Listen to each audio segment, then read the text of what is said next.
मैं बचपन में हमारे घर में एक जंगली सुअर पाला था। वो सुअर बहुत चालाक था, इसलिए कई बार मन में आया कि काट दूं, पर दिल नहीं माना और पालता रहा। एक दिन रामलाल हमारे घर आया और बोला, तेरे घर का ये जंगली सुअर कम से कम 500-600 किलो का होगा, कब काटेगा इसे? सुअर उस वक्त नीचे मुंह करके खाना खा रहा था। जैसे ही रामलाल ने यह बात कही, उसने एकदम से सिर उठाया और रामलाल को घूरने लगा। मैं हंस पड़ा और बोला, रामलाल, देखा, ये तेरी बात सुनकर तुझे घूर रहा है, कह रहा है कि बुरा लगा तेरी बात। रामलाल हल्का सा हंसा और बोला, यार, ये सुअर बहुत ज्यादा चालाक है, ये अच्छी बात नहीं, भूल मत जाना, एक सुअर, दो भालू, तीन शेर। मैंने हुक्के का एक कश खींचा और रामलाल को हाथ से इशारा किया। नहीं यार, ये जंगली सुअर मैंने 3 साल से पाला है, बचपन से बड़ा किया है, इसने कभी किसी को नहीं काटा। 3 साल पहले मैं कुछ जवान लड़कों के साथ पहाड़ पर शिकार करने गया था। एक मादा जंगली सुअर को मार डाला। उस मादा सुअर के साथ 3 बच्चे थे। मैं उन तीनों बच्चों को घर ले आया। तीनों में से एक ही जीवित रहा, बाकी दोनों मर गए। पता नहीं किस चीज ने काट डाला उन्हें। रामलाल ने भौहें सिकोड़ी, कुछ नहीं बोला। मेरे दादाजी ने फिर कहा, पिछली सर्दियों में तेरी चाची और छोटी लड़की घर पर नहीं थी, बस मैं अकेला था। मैंने ज्यादा शराब पी ली और आंगन में ही गिर पड़ा। जमकर ठंड थी, लगभग मर ही जाता। इसी सुअर ने मेरी जान बचाई। ये अपने बाड़े से कूदकर बाहर आया और मेरा हाथ काटा, जिससे मेरी नींद टूटी। अगर ये सुअर न होता तो मैं उसी रात ठंड से मर जाता। रामलाल ने पहले सुअर को देखा, फिर दादाजी को देखा और बोला, मुझे तो लगता है ये सुअर तुम्हें बचाने नहीं, खाने आया था। रामलाल की बात खत्म होते ही दादाजी का चेहरा बदल गया। वो तमतमाए और डपटते हुए बोले, बकवास, मैंने कभी उसे भूखा नहीं रखा, वो मुझे क्यों खाएगा? और वैसे भी ये सुअर मांस नहीं खाता। रामलाल ने एक लंबी सांस ली और बोला, तुम मानो या ना मानो, ये सुअर मांस खाता है और बहुत शौकीन है इसका। मैं कहता हूं, इसे थोड़ा कीमा या आंतें लाकर दो, इसकी तलब मिटाओ। रामलाल की बात पूरी होते ही सुअर अचानक मिट्टी की दीवार से टेक लगाकर खड़ा हो गया। दोनों अगले पैर बाड़े की दीवार पर टिका दिए और गर्दन आगे की तरफ निकाली। दादाजी हंसते हुए बोले, सुअर मांस खाएगा? मुझे यकीन नहीं आता। रामलाल बोला, यकीन न हो तो थोड़ा कीमा या आंतें लाकर आजमा लो। दादाजी की आंखें इधर उधर घूमी और बोले, इंसान को ही ढंग से खाना नसीब नहीं होता, इसके लिए मांस कहां से लाऊं?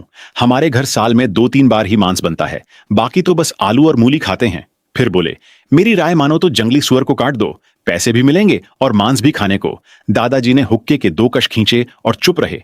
हमेशा से मन में आता था सुअर को काटने का, पर दिल नहीं मान पाया। दादाजी को चुप देखकर रामलाल बोला, मेरे घर में आधा किलो सुअर का मांस पड़ा है, मैं लाता हूं, इसे खिलाते हैं। दादाजी बोले, अच्छा खासा मांस सुअर को खिलाना, कितनी बर्बादी? रामलाल ने सिर हिलाया और बोला, मांस सड़ गया है, फेंकने का मन नहीं था, मैं ले आता हूं। रामलाल ये कहकर अपने घर गया। रसोई से आधा किलो 5 परतों वाला मांस उठा लाया। वो मांस पूरी तरह सड़ चुका था और उसमें से बदबू आ रही थी। थोड़ी देर में रामलाल वो सड़ा हुआ मांस लेकर आ गया। सुअर ने रामलाल के हाथ में मांस देखा तो मुंह से लार टपकने लगी और आंखें उस मांस पर टिक गईं। दादाजी हैरान होकर सुअर को देखते रहे और बोले, अरे, सच में मांस का शौकीन है ये। फिर सुअर की तरफ देखकर बोले, तुझे इतना मांस का चस्का क्यों है? आमतौर पर जब भी दादाजी सुअर से बात करते, वो उन्हें देखता था, पर अभी सुअर की आंखें उस मांस पर ही टिकी थीं, दादाजी की तरफ देखा तक नहीं। रामलाल बोला, देखो अब।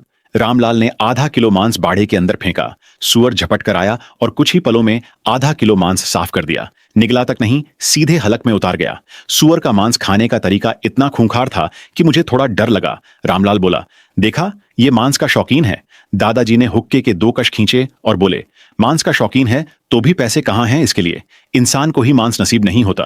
रामलाल ने भौहें सिकोड़ी और बोला, मेरी साली के तीसरे मामा को जंगली सुअर ने काट काट कर मार डाला था। जब मिले तो बस सिर बचा था बाकी।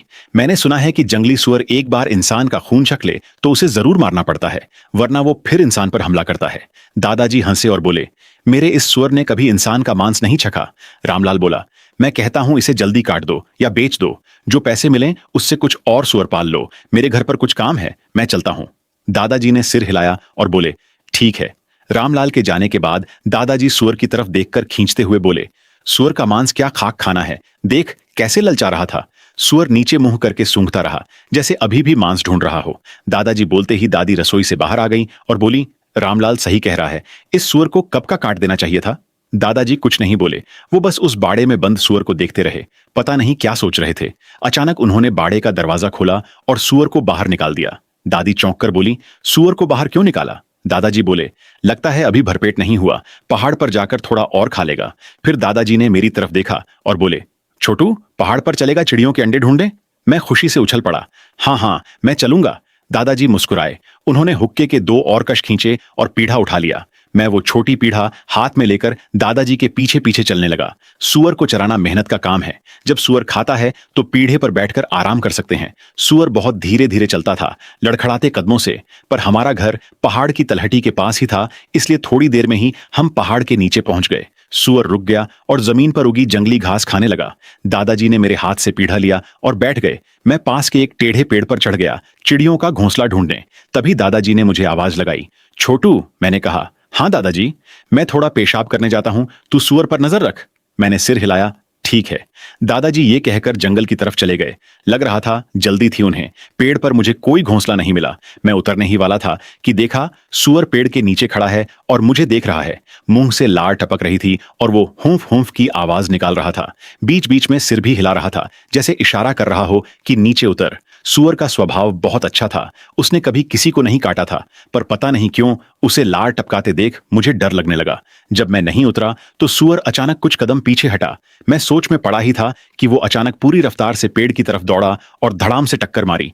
पेड़ हिल गया और मैं लगभग गिरते गिरते बचा। मैं कसकर पेड़ से चिपक गया और जोर से चिल्लाया, दादाजी, दादाजी। मैं डर के मारे रोने लगा।